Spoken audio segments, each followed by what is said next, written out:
link de asistencia que se encuentra en el chat del Facebook Live para que puedan completar sus datos. La próxima semana o dentro de 2 semanas les estarán llegando sus constancias al correo que registraron.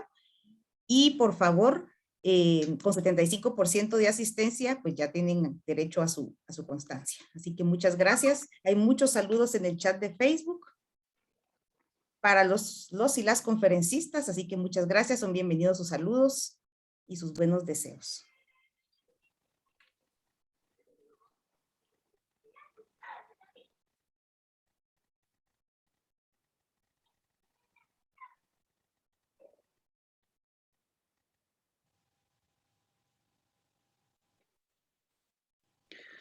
Muy buenas tardes, maestro Alejandro Conde-Roche. Ya vamos a empezar en 1 minuto exactamente, para ser puntualísimos, a las 6 de la tarde.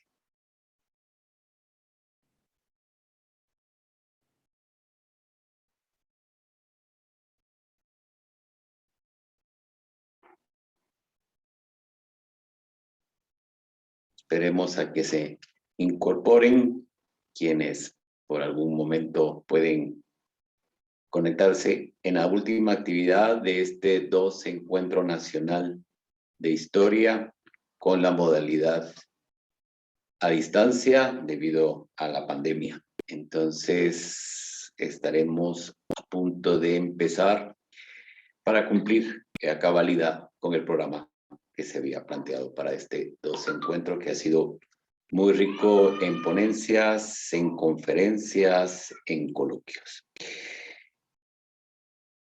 6 en punto.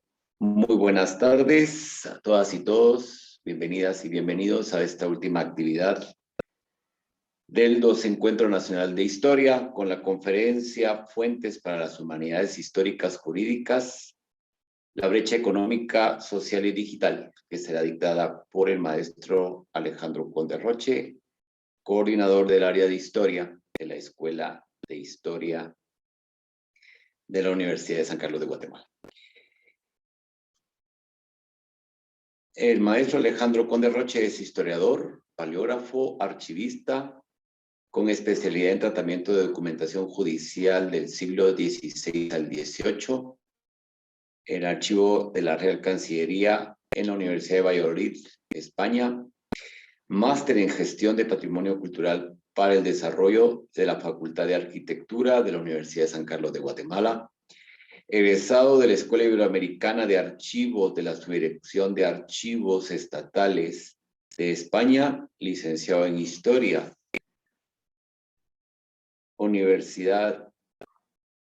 es licenciado en Historia y técnico universitario en Archivos por la Escuela de Historia de la Universidad de San Carlos de Guatemala. Archivero mayor del Archivo Histórico Arquidiocesano de Guatemala desde el año 2003. Profesor titular de Historia de Guatemala y Centroamérica I en la Escuela de Historia de la Universidad de San Carlos de Guatemala. Ha impartido docencia en la licenciatura en Historia, profesorado en Historia y Ciencias Sociales y técnico universitario en Archivos. Actualmente es coordinador, como ya lo había anunciado, del área de Historia de nuestra escuela.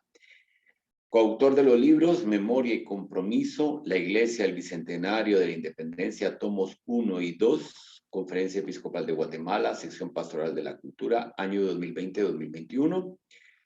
Planos, mapas, relatos de un traslado, Museo Popol Vuh, Universidad Francisco Marroquín, en el año 2016.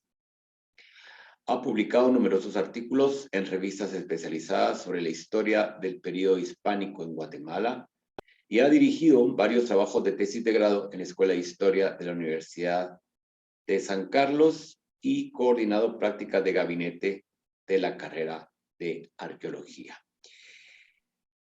Les dejo entonces con el maestro Alejandro Conde-Roche, que en este momento dictará la conferencia de clausura de este 2 Encuentro. Por favor, maestro Conde-Roche, todas y todos a su disposición para escuchar su disertación.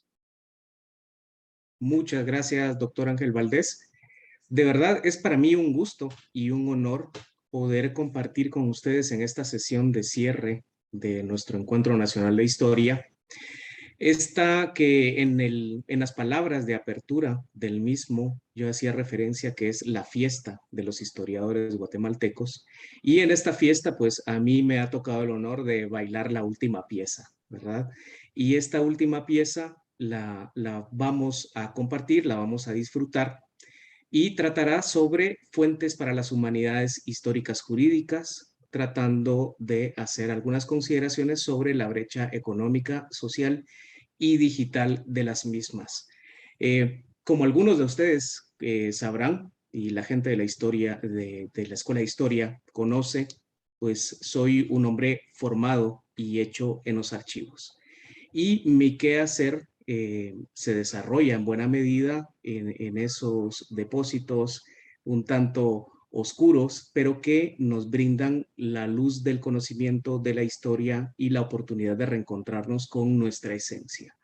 En esta oportunidad quiero compartir con ustedes algunas consideraciones sobre la organización de fuentes documentales relacionados con la historia del derecho, pero no una historia del derecho fría como se ha acostumbrado ver, sino que tiene que ver con la historia cultural del derecho, cómo el derecho se transforma en cultura y cómo estas fuentes tan ricas y variadas nos pueden brindar una perspectiva muy amplia de nuestra historia y también de considerar los archivos históricos como sitios historiográficos.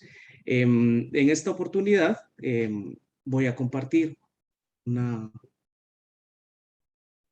una pequeña presentación que he preparado para el efecto, para ilustrar la charla.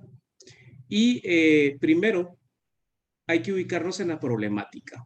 Esta charla se inscribe dentro de la problemática de la disponibilidad de fuentes primarias para el estudio del derecho y de las disposiciones reales dirigidos al Reino de Guatemala y particularmente a la diócesis de Guatemala, desde los primeros años de erigida su catedral.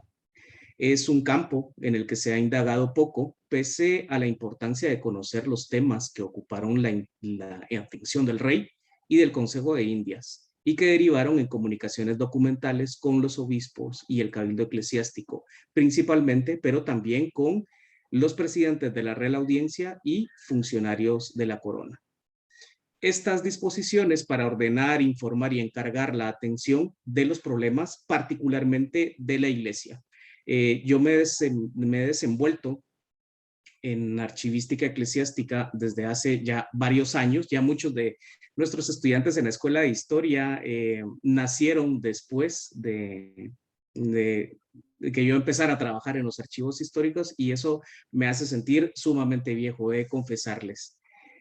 Los trabajos más recientes sobre la impartición de justicia como una parte del universo jurídico dejan claro la vía privilegiada que constituye este ámbito para conocer las dinámicas sociales entre los siglos XVI y XVIII. Sea con un enfoque más institucional o social, la impartición de justicia en su práctica y en los documentos generados por ella reflejan prácticas culturales de distinto tipo y en variados grados, sea en lo que concierne a la vida cotidiana, las transacciones económicas, los crímenes, el reclamo del honor o los discursos jurídicos y judiciales. Todo ello pasaba por un tamiz jurídico, no solo porque eran las instituciones las que llevaban los procesos, sino porque hubiera una reglamentación que cuidara el proceder de la justicia y los jueces. También porque lo que se entendía por derecho tenía una naturaleza diferente a lo que entendemos actualmente por el mismo, y porque lo jurídico era parte constitutivo de la cultura del antiguo régimen. En el antiguo régimen había una inclinación al respecto de la costumbre. No había un sistema, sino que había un casuismo. Se iba normando lo que surgiera en la necesidad. Y hubo a partir del siglo XVII una búsqueda de uniformidad de código para todos los dominios de las Indias. Ejemplo de ello lo tenemos en la recopilación de leyes de Indias de León Pinelo, una fuente a la que los historiadores que investigamos sobre estos siglos, entre el siglo XVI y XVIII, solemos acudir para buscar la normatividad. Pero realmente esto no es ni siquiera una parte significativa del todo el corpus legal producido en la época. Y en estas últimas décadas, hago referencia a los años 90 hasta la actualidad, se ha avanzado en la comprensión del proceso de implantación del régimen hispánico y de la compleja red de operadores y agentes involucrados en ella. Al respecto, tenemos que hablar de documentos jurídicos. ¿Qué entendemos por documentos jurídicos? El objetivo de ellos es normar, pero toda esa vasta producción documental conservada en nuestros archivos históricos ha permanecido infravalorada y sin mucho estudio durante las varias décadas desde que están constituidos estos acervos culturales. El objetivo entonces de mi quehacer desde hace ya varios años es favorecer la consulta de varias series de documentos tempranos que aporten al sustento de los estudios de historia del derecho y el compendio de estas diversas series documentales y de estos diversos instrumentos descriptivos permite indagar ahora sobre las características de la comunicación oficial entre la corona y los obispos de Guatemala y los altos funcionarios de la corona. Es una documentación que se encuentra fragmentada y desconocida, en parte por el deterioro que han sufrido los originales, y se trata ante todo de un esfuerzo por rescatar y sistematizar las fuentes relativas a las artes para gobernar una provincia periférica como es la provincia de Guatemala y el Reino de Guatemala. Los documentos jurídicos, entonces, son el equivalente a la representación escrita de las relaciones políticas, jurídicas, sociales, administrativas establecidas tanto a nivel de la participación de los funcionarios reales y oficial. Puede conservarse en un archivo o circular por cualquier oficina pública o privada, incluso en poder de particulares. Muchas veces se entiende que la documentación jurídica histórica son solamente reales cédulas, reales provisiones, pero realmente se trata de tener una visión mucho más amplia de todas las fuentes vinculadas con el derecho. Y en ese sentido, la operación que nos permite tener acceso a esos registros es la descripción archivística, pero no entendida únicamente como un proceso de archivista realizada en un archivo histórico, sino también está involucrada una perspectiva histórica, lingüística, de historia del derecho, que nos permite tener una visión mucho más amplia de la complejidad de estas fuentes. Este proceso de identificación y descripción de fuentes jurídicas históricas abarca primero la compilación, luego en algunos casos la digitalización, el procesamiento, el macroanálisis y en buena medida también la publicación anotada en línea del conjunto de textos jurídicos de los siglos XVI al XIX. El núcleo principal de este proyecto es la construcción de un modelo paraanalítico de diversos textos jurídicos y en consecuencia la generación de herramientas de consulta del corpus que permitan comprender la interrelación entre los distintos elementos semánticos y conceptuales y su transformación a través de los siglos, y así proponer una interpretación de cómo es que posiblemente funcionaban en el contexto del discurso y la práctica en el orden jurídico tradicional de la cultura jurisdiccional, tanto en el ámbito de la doctrina, del ejercicio de la potestad normativa, como en el actuar cotidiano del aparato de gobierno de impartición de justicia en Guatemala. La descripción, entonces, como operación, tiene el objetivo de favorecer la consulta de varias series de documentos tempranos que aporten al sustento de los estudios de historia del derecho en el ámbito eclesiástico. Esta operación y la reflexión no está exenta de retos. Y los retos principales son que en muchos casos la documentación está muy deteriorada. Sabemos que Guatemala no ha tenido una tradición de gestión documental y de conservación archivística que nos permita poder contar con estos grandes acervos, este legado documental de siglos atrás. Y acá vemos una imagen de cómo en muchos casos se encuentra esa documentación jurídica, esa documentación judicial de los siglos XVI y XVII que ha sufrido muchos daños por humedad, por descuido de los humanos, y que finalmente hoy en día con las técnicas archivísticas modernas nos encontramos en la posibilidad de poder conservar y rescatar tanto materialmente como la información que conserva. Otro de los retos es lograr contar o lograr desarrollar las competencias del catalogador o de los involucrados en estas tareas de en estas operaciones descriptivas. El primer reto es el dominio de la paleografía y de una paleografía enfocada en los conceptos jurídicos de antiguo régimen.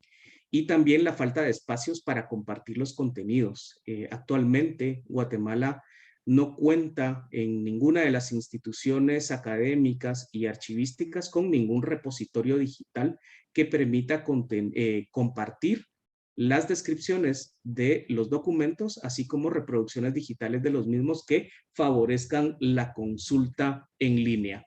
Así que con esto en perspectiva, nos planteamos pues un proyecto y una iniciativa que logre recuperar toda esta riqueza documental en un repositorio digital que pueda recoger las descripciones de diversas series documentales vinculadas con el derecho. El proceso de descripción documental ha sido entonces el punto de partida para la identificación primero, luego la descripción y en casos concretos, como en este que mostramos en pantalla, del deterioro que sufre esta documentación, transcribir colecciones de letras pontificias, cedularios, reales órdenes, informes de los prelados al rey y al Consejo de Indias. Dicha operación ha permitido elaborar instrumentos de control y difusión de una parte sustancial de los documentos dispositivos de los siglos XVI al XIX en Guatemala. Contiene una perspectiva de las políticas, de las acciones administrativas y medidas emprendidas por las autoridades reales en sus relaciones con la diócesis desde su erección canónica. Partiendo de un enfoque relacional y dinámico, hemos podido catalogar y consignar buena parte de esta documentación temprana y hemos logrado recopilar alguna información. Todo esto ha pasado por una compleja operación, primero de revisar los documentos, en muchos casos uno por uno, diversas series documentales, están custodiadas en archivos eclesiásticos y en archivos de gobierno. Revisar, actualizar las bases de datos, ampliar la perspectiva y las series documentales que hemos analizado, porque inicialmente empezamos con letras de Roma y seguimos con reales cédulas y reales provisiones. Pero en un enfoque mucho más abarcativo, nos hemos dado cuenta que las argumentaciones judiciales en los juicios civiles y criminales, también la documentación resguardada en el juzgado de testamentos, capellanías y obras pías, que nos da todo ese conocimiento sobre el derecho sucesorio, ahí podemos encontrar muchas y variadas informaciones que nos pueden servir para complementar estas bases de datos. La base de datos y sus requerimientos catalográficos constituyen un programa vivo, abierto, en constante revisión y en donde es impensable la actualización permanente de los contenidos. En ese sentido, hemos elegido un modelo entidad-relación, es decir, unidades de información relacionadas entre sí de forma jerárquica, de manera que nos refleje un conocimiento integral del aparato institucional, las funciones que cumplen los tipos documentales y también cómo se insertan diferentes agentes operadores del derecho en la toma de decisiones y en la normatividad y en la cultura jurídica de una provincia periférica como el caso de el Reino de Guatemala. Es un trabajo, algunos historiadores dicen muy aburrido, es un trabajo aburrido, pero necesario para lograr un conocimiento más alejado de los formulismos tradicionales y de una comprensión de las jerarquías en el periodo hispánico tan rígida como la que manejamos actualmente. La primera serie documental que trabajamos desde esta perspectiva son las letras de Roma.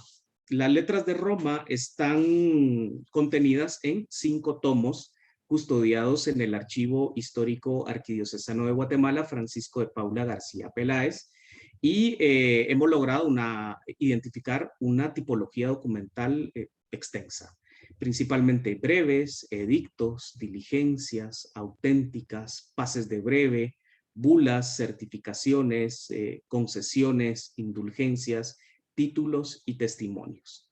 En cuanto a lo que ya mencionaba de las competencias para la catalogación de esta documentación, nos encontramos con varios retos. El primero de ellos es que las letras de Roma, casi todas están en latín. Algunas tienen un pase de breve gestionado en el Consejo de Indias y tienen una traducción autorizada. Pero en buena medida el cúmulo de documentos está en latín. Y me tomé la libertad de insertar una imagen del índice que espero poder abrir. Permítanme ustedes un momento. Y el resultado de esta operación ha sido la confección de un índice de letras de Roma en español, o como dicen la literatura del siglo de la letra de la época de oro de la literatura española, en cristiano.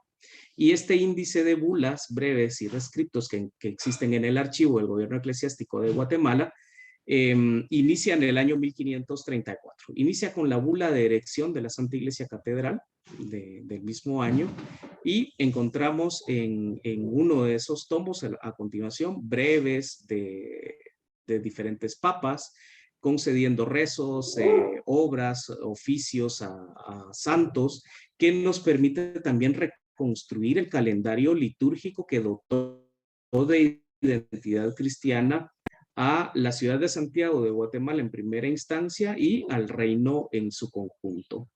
El reto entonces fue identificar el tipo documental, traducir en muchos al español y luego generar un índice que nos permita movernos por los 5 tomos de letras pontificias de la época. Luego de esto nos encontramos con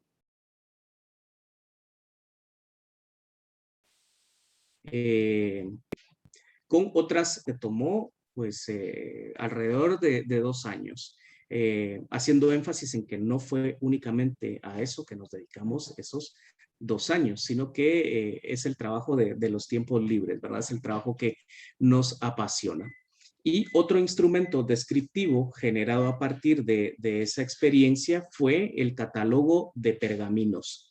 En los archivos eclesiásticos se conservan verdaderas joyas documentales muy ricas en cuanto a su información, al contenido, a los formulismos jurídicos, canónicos que contienen, y nos tomamos el reto a pecho de lograr hacer un catálogo de la colección de pergaminos del archivo histórico.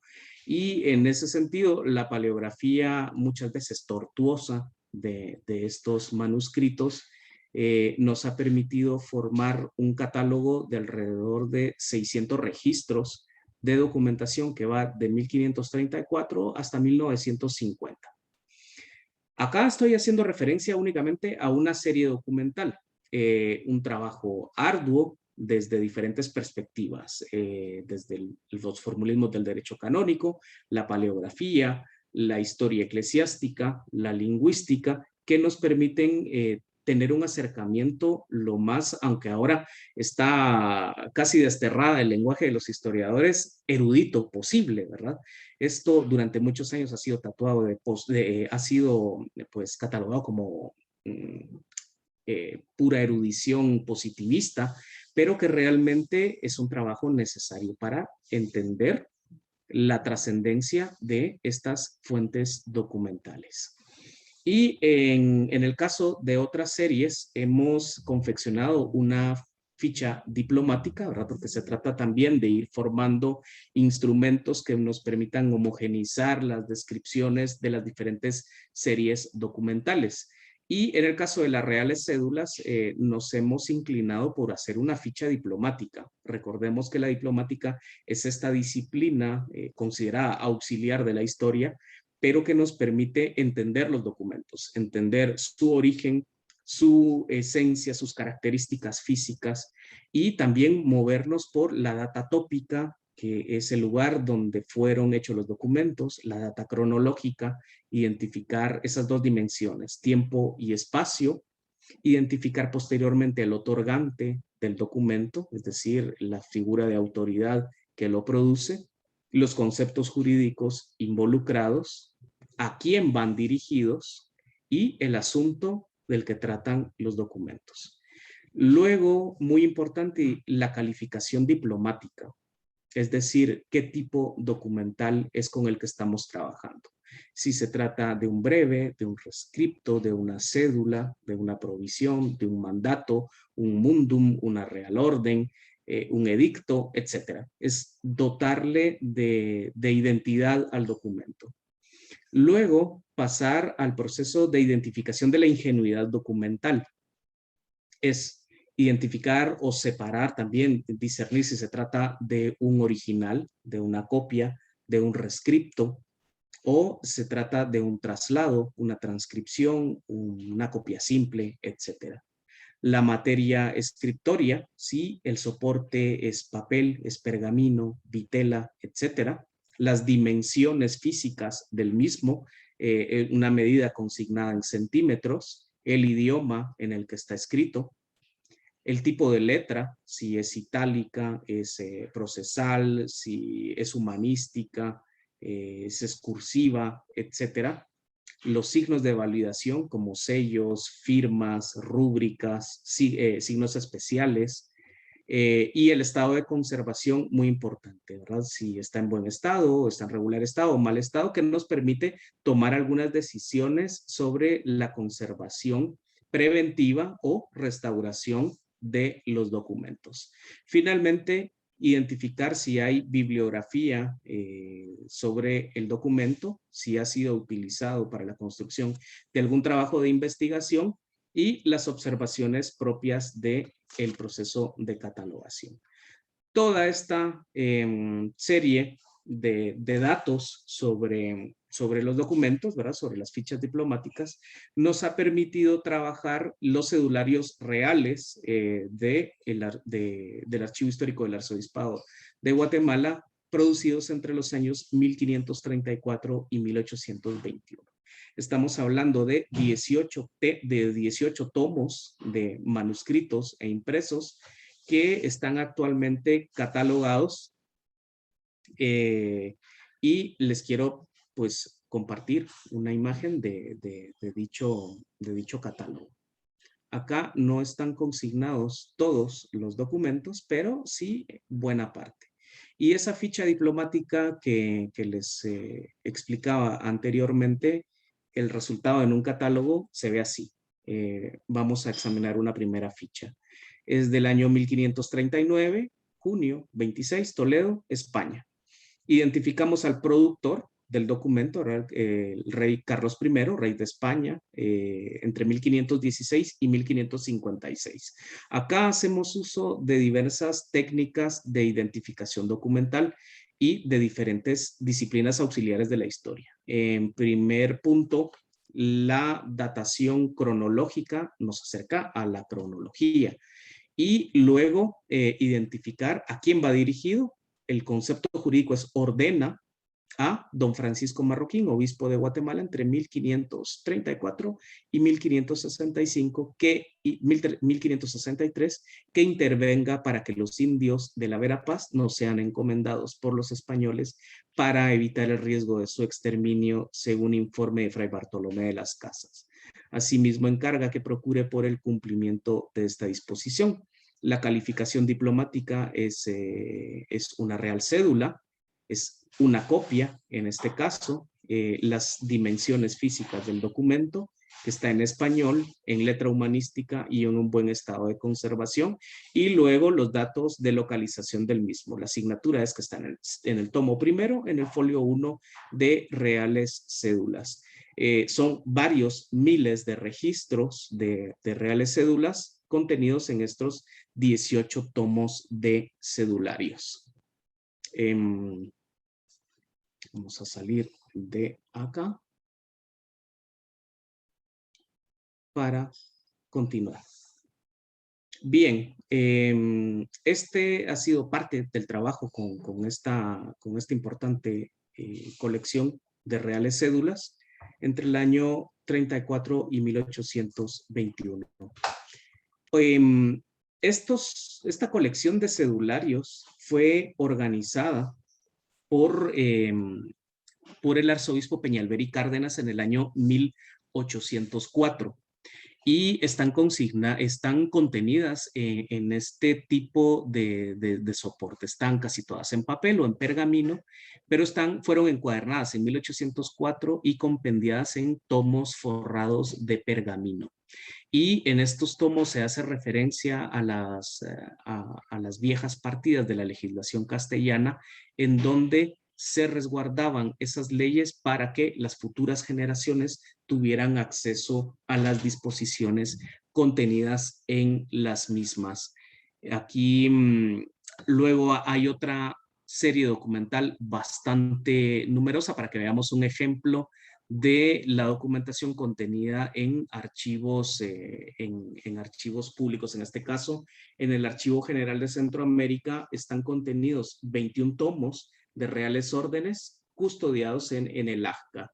Y a partir de eso logramos hacer un índice de reales órdenes de la Real Audiencia para tener otra visión diferente a lo que ya habíamos realizado, a esa experiencia de catalogación con documentación real contenida en archivos diocesanos. Y acá nos vamos al ámbito de lo civil. Y las reales cédulas y las reales órdenes de la Audiencia de Guatemala en realidad son una compilación que a lo largo de los siglos refleja una preocupación por atender temas primarios que interesaban a la sociedad en su momento. Esto ha dejado un fuerte rastro documental que nos permite conocer las causas o antecedentes de los problemas que se pretendía atender con legislación casuística, lo que nos acerca a conocer las respuestas institucionales a los problemas de adaptación al medio americano en primera instancia. En el caso de las reales cédulas, son tipos documentales dispositivos muy abundantes, menos solemnes en relación con las reales provisiones, son de carácter público, que fueron producidas por la autoridad soberana del rey, despachados por el Consejo de Indias en todos los casos. Las cédulas permiten examinar el carácter de las disposiciones y también los vehículos relacionales entre la monarquía y las autoridades indianas. En el caso particular de que expusimos anteriormente con el Obispado de Guatemala y en el caso de las reales órdenes con la Real Audiencia. La importancia del conocimiento de las cédulas reales para una adecuada comprensión del carácter de las disposiciones de la corona hacia la sede episcopal y de la audiencia parten de su valor como dispositivos culturales y jurídicos que reflejan las características del contexto en el que fueron emitidos. Su desconocimiento ha incidido en una falta de vitalidad en el estudio de la historia de los primeros siglos del periodo hispánico en la región, una etapa plagada de vicisitudes en el proceso de construcción de un entramado institucional que garantizara el gobierno de la provincia. Los prolongados periodos de crisis económicas y faltas de armonía entre los funcionarios reales y las autoridades eclesiásticas demandaron de los monarcas la toma de decisiones en el transcurso de los acontecimientos para dotar de cohesión y un sentido de misión a los españoles que ejercían funciones de gobierno en América, todo con el firme propósito de seguir adelante con el control de amplios y distantes territorios con los cuales había que estrechar lazos de pertenencia y hacer valer la autoridad real. Voy a mostrarles entonces el ejemplo de este índice confeccionado para las reales órdenes de la Audiencia de Guatemala. Haré mención que este índice de reales órdenes de la Audiencia de Guatemala entre 1652 y 1788 fue publicado originalmente en el desaparecido ya Boletín de la Asociación para el Fomento de los Estudios Históricos en Centroamérica en el año 2016. Y oportunamente hay que mencionar que este gran esfuerzo de la AFEC, que era coordinado desde la Universidad de Toulouse en Francia, se vino abajo. Y este fue un esfuerzo de varios centroamericanistas, de muchos centroamericanistas durante varios años, que fueron alimentando estos registros con sus investigaciones, transcripciones, índices, bases de datos, construcción de biografías. Y todo esto, lamentablemente, desde hace ya algunos años se vino abajo. No contamos actualmente en América Central con un repositorio digital de las características de la AFEC. Y esto se vino a agravar con los cambios suscitados en el Archivo General de Centroamérica y principalmente con la remoción de su anterior directora, la maestra Ana Carla Eri Castilla, que había hecho un esfuerzo importante por digitalizar y difundir las famosas fichas de José Joaquín Pardo del Archivo General de Centroamérica. Y para los colonialistas y especialistas en el siglo XIX, esto ha sido un duro golpe del cual no hemos logrado levantarnos. Y este índice de reales órdenes actualmente está desaparecido de la red.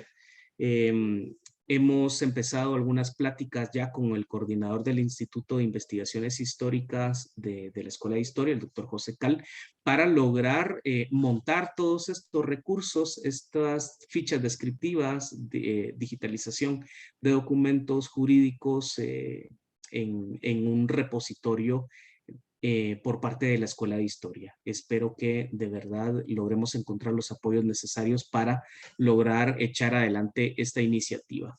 Y esto se trata de 22 tomos de reales cédulas, en este caso particular, de los cuales ya se cuenta con un índice bastante completo y que nos encantaría lograr subir en línea para enriquecer los trabajos de investigación de los profesionales y de los estudiantes del área de historia. Bien, en ese sentido, me encantaría reflexionar, ¿verdad? O traer a colación un tema que es bastante relevante sobre el carácter funcional de los documentos reales y dispositivos. Muchos de estos documentos, como las reales cédulas, las reales órdenes, obedecen al traslado de la jurisdicción de los órganos delegados de poder de los territorios americanos. Y el trabajo con estas fuentes implica el estudio de la elevación de funciones y atribuciones a instituciones erigidas en territorios distantes de la toma de decisiones políticas, por lo que las cédulas fueron una herramienta de vital importancia para la delegación de funciones, comunicar órdenes y sobre todo mitigar la distancia física de las colonias con el centro de poder. Se trata de documentos que sirvieron como medio de comunicación con las autoridades y poblaciones en Guatemala para notificar decisiones, impartir justicia y, en términos generales, ejercer gobierno, resolviendo el problema de la distancia física a través de la delegación textualizada de su poder.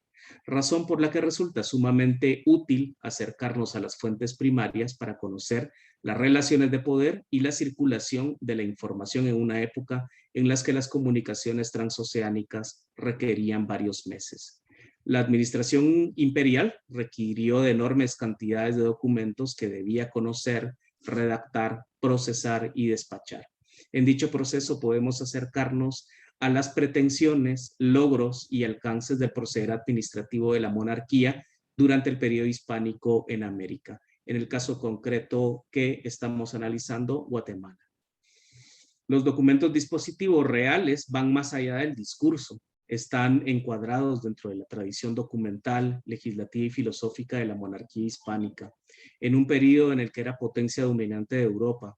Esta actividad de circulación de información en idioma español refleja la capacidad del sistema colonial para la construcción de un entramado institucional complejo, regido por normas y reglas acumuladas a lo largo de los siglos.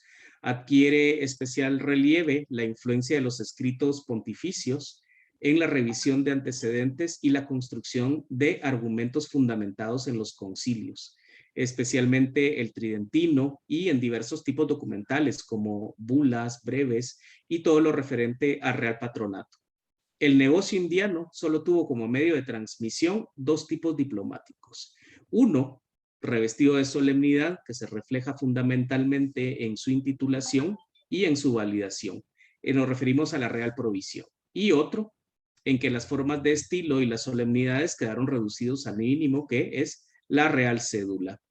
La Real Cédula como tipo documental vivió un periodo de auge durante gran parte del siglo XVI y todo el siglo XVII. Posteriormente, las reformas borbónicas repercutieron negativamente en su desarrollo. La nueva estructuración de la administración central indiana, implantada con la creación de las Secretarías del Despacho de Indias y Marina, y también las facultades reservadas al ministro, que para nuestros efectos se convierte en el obligado intermediario entre el rey y los súbditos americanos. Todo esto obligó a la creación de un nuevo documento que es la Real Orden, vehículo normal de comunicación entre el ministro de Indias y las autoridades indianas. Es por eso que interesa entender esa transición entre los cedularios reales y las reales órdenes de la Audiencia de Guatemala, que experimentaron su auge a partir del siglo XVIII. Luego, creo que no tiene sentido ver únicamente las disposiciones reales. Estas reales cédulas, reales órdenes y reales provisiones de la monarquía española no se pueden entender a cabalidad si no examinamos los informes, las peticiones enviadas desde América, y en este caso desde Guatemala, hacia el rey o hacia el Consejo de Indias. Porque recordemos que los documentos tienen nada más dos formas de nacer. Una es de oficio, que es cuando las autoridades reales toman la decisión de normar y regular determinadas actividades, y otra es a petición de la parte interesada. Entonces, revisar las dos fuentes de origen de la documentación jurídica y legislativa colonial nos permite tener una visión lo más compleja posible. Y en ese sentido, hemos elaborado desde hace algún tiempo un fichaje diplomático de los informes de los obispos al rey de España y al Consejo de Indias. Es documentación interesantísima a la cual se le ha sacado muy poco provecho en procesos de investigación, y son una serie de informes desde principios del siglo XVII hasta finales del periodo hispánico en 1821. Son varios informes enviados por los obispos y arzobispos de Guatemala al rey de España sobre costumbres, prácticas de los religiosos, informes sobre el clero, informes sobre la espiritualidad y la religiosidad de las poblaciones indígenas de la época, y en muchos casos nos ofrece una visión bastante completa de las principales preocupaciones de gobierno de las autoridades eclesiásticas durante todo el periodo hispánico. Son 3 tomos de informes de los prelados al rey de España que están ya listos para ser publicados en forma de catálogo, y también estamos preparando la reproducción digital de los mismos. Bien, a lo largo de los siglos se crearon y acumularon en España normas dirigidas a las Indias y otras generadas por sus órganos delegados en América. La naturaleza particular de las leyes expresadas en reales cédulas, más que operar situaciones generales y abstractas, se expedían justo para lo contrario, para resolver casos individuales y concretos. Y si bien es cierto que en ocasiones los alcances de la resolución dada se limitaban en exclusiva a estos, en otras lo trascendía y se hacían extensivas a una región más amplia e incluso a todos los dominios transatlánticos de la monarquía española. En el antiguo régimen lo que imperaba era el casuismo, por lo que se debe considerar la radical diferencia consistente en que no había un cuerpo legislativo como ahora. No había ni poderes legislativos, ni Congreso, y por lo contrario prevalecía el paradigma jurisdiccionalista. Se trata de documentos públicos, dispositivos, que reflejan el perfil de las relaciones entre la expedición de documentos dispositivos para el gobierno de la diócesis de Guatemala y de la Real Audiencia. La mayor parte de estos surgían de oficio para informar, regular, ordenar y mandar sobre asuntos particulares. Los documentos dispositivos y de transmisión de los hechos de los actos de gobierno en el derecho indiano surgen de la necesidad de normar a una sociedad nueva en un amplio territorio. El gobierno de las Indias fue un constante reto para la monarquía española y estos retos fueron abordados por medio de un cúmulo de acciones jurídicas que tenían como objetivo regular situaciones desconocidas y diferentes para ellos. La corona se vio inmersa en la tarea de elaborar normas en función de solucionar los problemas paulatinamente, es decir, ordenar el nuevo mundo a través de las leyes de Indias. Esto fue logrado gracias a la preponderancia adquirida por la jurisdictio en los monarcas en un sentido político y territorial. Los documentos dispositivos son portadores de mensajes, pero fundamentalmente son leyes que, según la mentalidad de la época, debían ser guía de las almas y de las instituciones terrenales. Jurídicamente tenían la particularidad de evidenciar las reflexiones en torno a la conducción material y espiritual de la sociedad de la época. Constituían un instrumento muy eficaz para superar la distancia física entre el rey y sus súbditos. Tienen a su vez un carácter profundamente espiritual por ser un instrumento de comunicación que revela el campo de las ideas, con un lenguaje profundamente cimentado en los conceptos de búsqueda de la materialización del amor divino. En los documentos se recompensa o se castiga. Reflejan también una lograda síntesis de las estructuras mentales, las necesidades de solventar los asuntos de gobierno y el adecuado cumplimiento de las atribuciones de las instituciones coloniales que se enfrentaron a la necesidad de transformación y constante renovación en medio de apuros para enfrentar los propios compromisos y asumir con rapidez las responsabilidades. Todo este grupo de documentación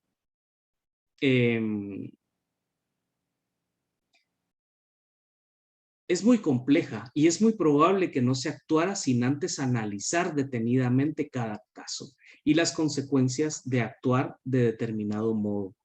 Las fuentes jurídicas y las humanidades jurídicas históricas buscan animar la investigación sobre el periodo hispánico en Guatemala, confiados en que aportan datos esenciales para los especialistas en diferentes campos de la historiografía colonial en América Central.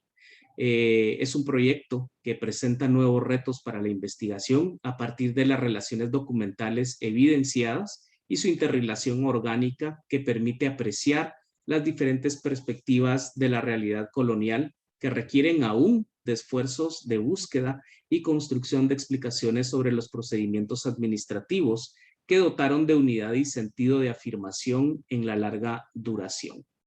En ese sentido, los esfuerzos por la digitalización de la documentación son todavía un reto enorme al que nos enfrentamos los que trabajamos en archivos históricos y a quienes gestionamos esta vasta información en alguna medida.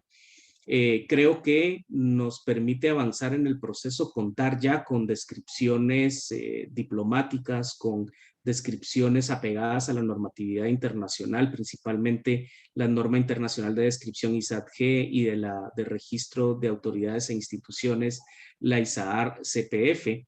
Todo esto y la descripción en el campo de las humanidades históricas, jurídicos digitales, se trata en esencia de generar una ontología para representar de la manera más precisa los objetos digitales. Es decir, tenemos el reto de conservar la documentación física, y en la imagen que estoy compartiendo en este momento vemos que el deterioro de los originales es patente, ¿verdad? Hay daños de humedad, hay daños por proliferación de hongos y microorganismos, que es todo un reto en sí mismo, ¿verdad? Preservar el objeto original.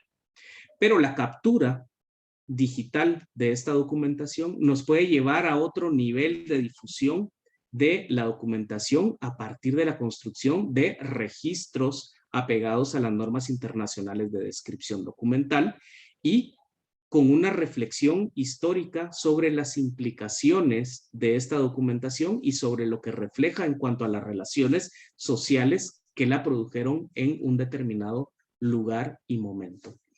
Es importante seguir trabajando en la construcción de descriptores documentales apropiados y apegados a esa filosofía de la descripción apegado a la tipología diplomática.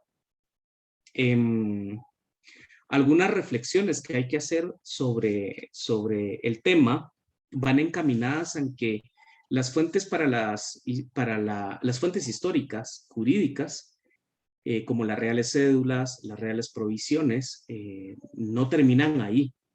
Hay que pasar a un siguiente nivel, a una siguiente etapa de examen de los litigios y de los pleitos para representar de una manera más completa y abarcativa a la legislación indiana, visto los tipos documentales como complementos que permiten comparar y analizar a la luz de la literatura subcircunstancial.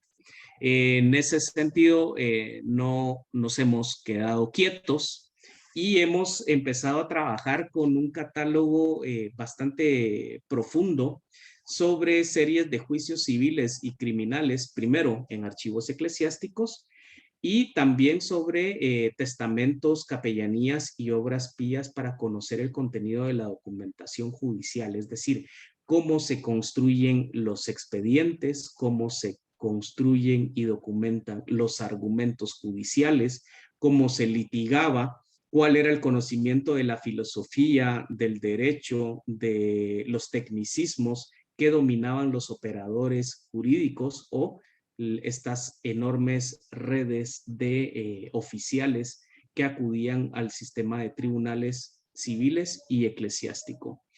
Y todo esto pues nos permite comparar y analizar a la luz de estos contenidos las sentencias, cómo se planteaba y se demostraba el dominio de la doctrina, las consultas que se hacían a los órganos superiores que se suponía conocían mucho más de los formulismos del derecho, las características de la circulación de la información y la toma de decisiones propias del antiguo régimen. El estudio de todo este orden normativo del antiguo régimen ha avanzado ya en las últimas décadas en el estudio de los jueces, en la transición del denominado casuismo al casuismo sistémico, que es un producto de la implantación del régimen de intendencias y de las reformas borbónicas.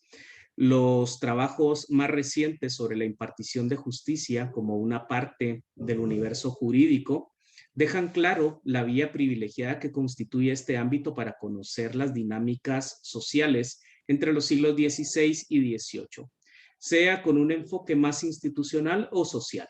La impartición de justicia en su práctica y en los documentos generados por ella reflejan prácticas culturales de distinto tipo y en variados grados, sea en lo que concierne la vida cotidiana, las transacciones económicas, los crímenes, el reclamo del honor o los discursos jurídicos y judiciales. Todo ello pasaba por un tamiz jurídico, no solo porque eran las instituciones las que llevaban los procesos, no porque hubiera reglamentación que cuidara el proceder de la justicia y los jueces, sino porque lo que entendían por derecho tenía una naturaleza diferente a lo que entendemos actualmente, y porque lo jurídico era parte constitutivo de la cultura del antiguo régimen.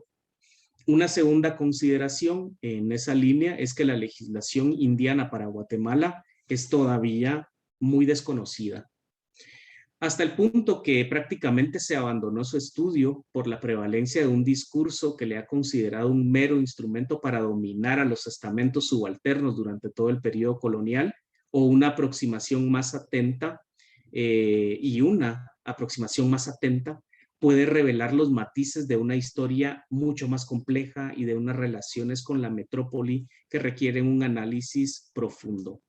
En la colección de documentos jurídicos, como el que les he presentado rápidamente hoy, de reales cédulas, letras pontificias, reales órdenes, juicios civiles y criminales, en testamentos, capellanías y obras pías, se tratan diversos asuntos planteados, analizados y resueltos, con un procedimiento similar al de las sentencias judiciales que se parecen más a esas resoluciones tomadas en los juzgados que a las leyes como las entendemos actualmente.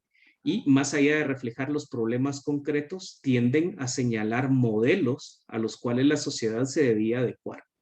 La tipología documental la componen principalmente reales cédulas, pero también se conservan reales provisiones y cartas. La mayoría fueron otorgadas por el rey a través del Consejo de Indias, dirigidas al obispo de Guatemala, al presidente de la Real Audiencia o a los ayuntamientos, al cabildo eclesiástico y otros funcionarios. Su contenido es muy variado y refleja las principales preocupaciones de la corona hacia el gobierno de una provincia marginal. Principalmente conviene profundizar en el estudio del tratamiento de los indígenas y de su protección del régimen de encomienda. Asimismo, se consolida toda una política de nombramiento de dignidades eclesiásticas, de funcionarios reales, de ventas de cargos, procurando que no fuesen nombrados funcionarios sin la presentación del rey. Otro de los asuntos esenciales de las disposiciones dirigidas a la Iglesia y a la Real Audiencia fue la disciplina del clero y de los funcionarios reales. Y muy importante, la delimitación de la jurisdicción eclesiástica y de la jurisdicción civil en un periodo en el que la confusión aún era muy sensible. Estas reflexiones quisiera terminarlas con el hecho que todavía es un reto enorme para nosotros profundizar en el conocimiento de las diversas tipologías de documentación jurídica, de la documentación llevada y tratada en los juzgados, tanto civil, eclesiástico, los juicios civiles y criminales, las compraventas de esclavos, de propiedades rurales, de propiedades inmobiliarias en la ciudad de Santiago de Guatemala, que nos deben llevar a la reflexión sobre la necesidad de lograr romper finalmente con esa brecha económica, social y digital.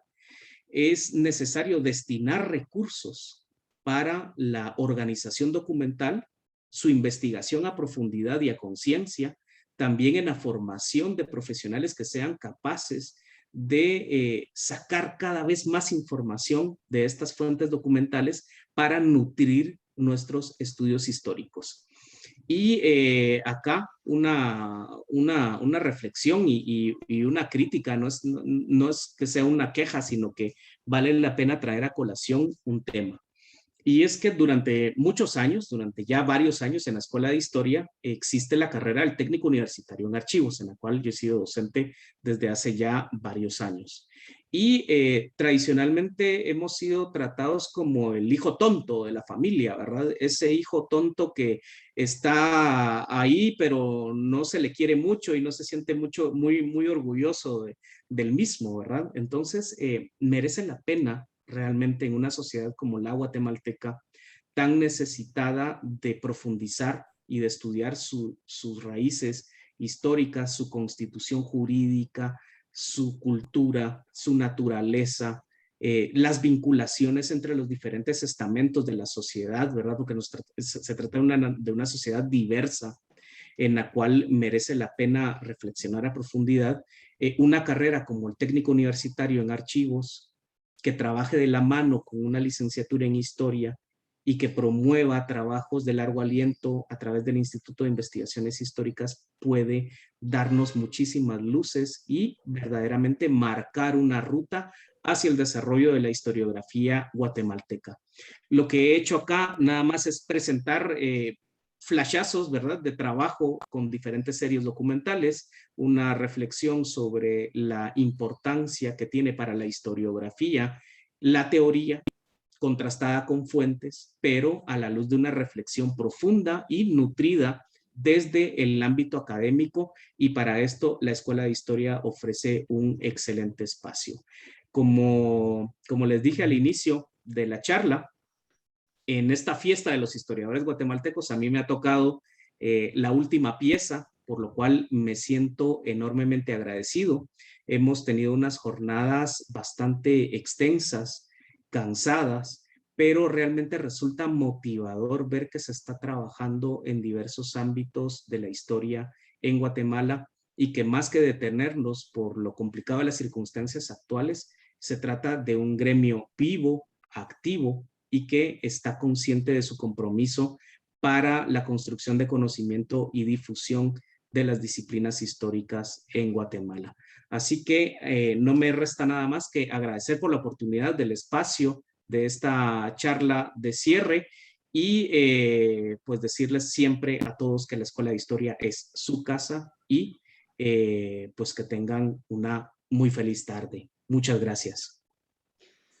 Muchísimas gracias a usted, maestro Alejandro Conde Roche. Felicitaciones por tan excelente conferencia que nos abre esas perspectivas tan importantes del uso de la fuente primaria, tan necesaria en estos tiempos, sobre todo del periodo que usted ha estudiado a través de la documentación, que es vital dentro de nuestro campo de trabajo.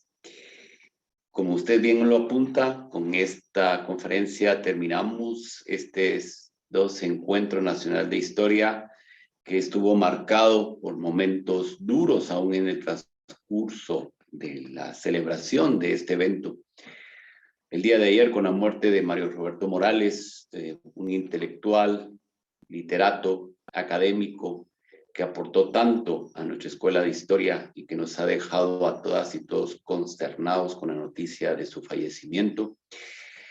Pero nos ha tocado también un día muy duro, el día de ayer, con el fallecimiento del compañero Elías Benjamín Aroche González del segundo semestre. Iba para la carrera de Historia, y estando todavía, digamos, con la conmoción que nos produjo la muerte de Mario Roberto, pues nos encontramos con otra noticia luctuosa de las tantas que nos ha tocado estar viviendo en nuestra unidad académica. Creo que es un sentimiento colectivo el que nos une en este momento, al tener que estar viendo constantemente esquelas, noticias luctuosas, obituarios de compañeras y compañeros que nos han ido dejando. Este 2021 ha sido un año, y todavía lo que resta, porque no lo ha terminado, muy doloroso, que nos está tocando vivir, y que nos hace también reflexionar como seres humanos en cuanto a cómo afrontar una situación como la que estamos viviendo. Como historiadoras e historiadores hemos leído de pandemias en el pasado, y ahora nos ha tocado vivirla, y la estamos viviendo con las secuelas que esto trae, no solo de muertes, sino también de problemas económicos, sociales, anímicos, muy intensos, de situaciones difíciles que están viviendo tantas y tantos compañeros, ya sea directamente o también indirectamente, como nos está tocando a todas y todos, al ver que nuestra comunidad está siendo muy golpeada en esta pandemia.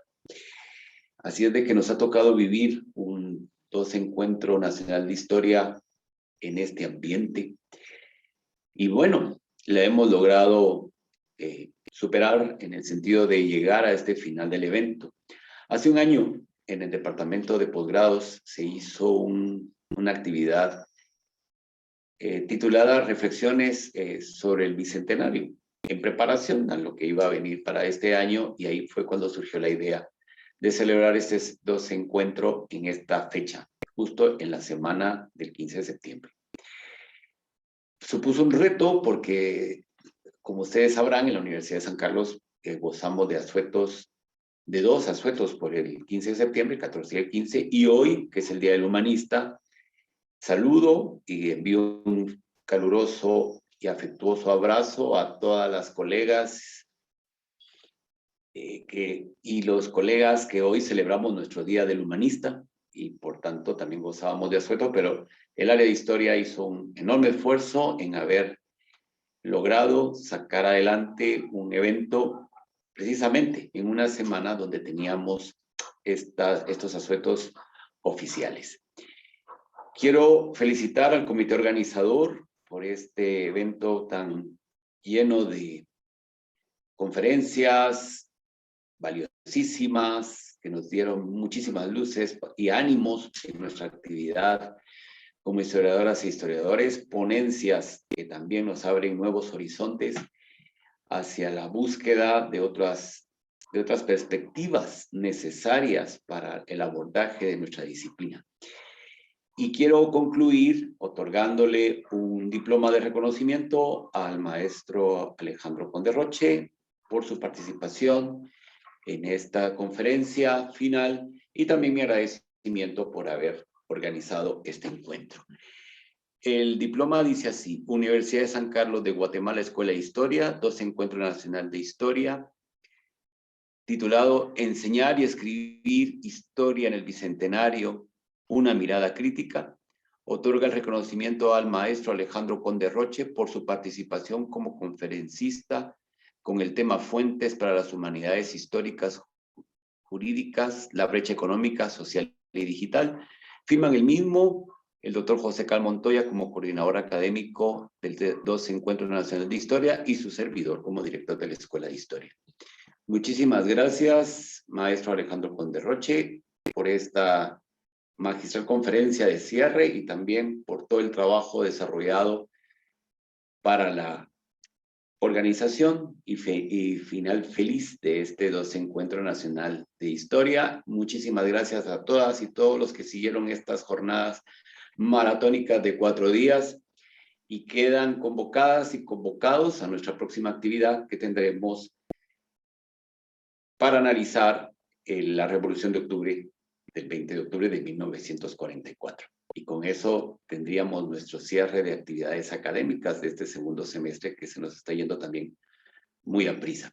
Y para noviembre tendremos una actividad distinta que va a estar orientada sobre todo a la perseverancia de nuestra salud mental, sobre todo con estas situaciones que nos están tocando vivir. Ya, por favor, estar pendientes de las páginas de información de la Escuela de Historia, donde van a ir apareciendo las convocatorias para esta actividad de noviembre, donde espero podamos participar todas y todos de una manera muy activa. Muchísimas gracias, un gran abrazo a la distancia y hasta la próxima. Que pasen muy buenas noches. Hasta luego. Muy bien, transmisión de